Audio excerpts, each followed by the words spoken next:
اسب نایه بخش از پیشوی محمد خان اسب با نام پارلمنت. تکای دیگری را باختیست. پایا مردگی کی بود؟ پایا مردگی انور چواندوز. اسب رئیس عبدالصمد اسب با نام دیزل.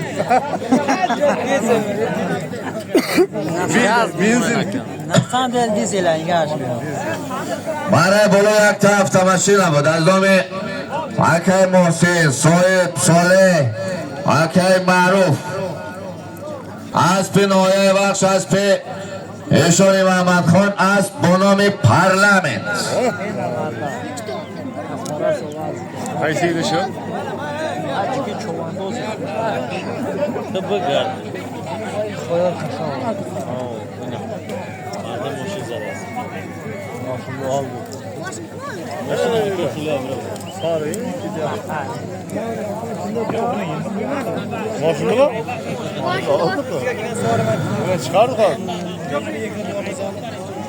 خب دوستان عزیز 10 اشتر 20 اسب 20 گاو باز توفای پولی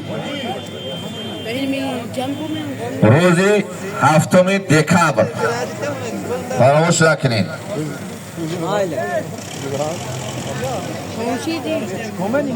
kurashga taklif etib qolar ekanmiz. 2 ta mashina, 10 ta toy. Xudo xolasa. Dashadi parlament oti bilan xudo xolasa kimda oti? Eshoni Mahmudxon akamizni parlament nomlodlari bilan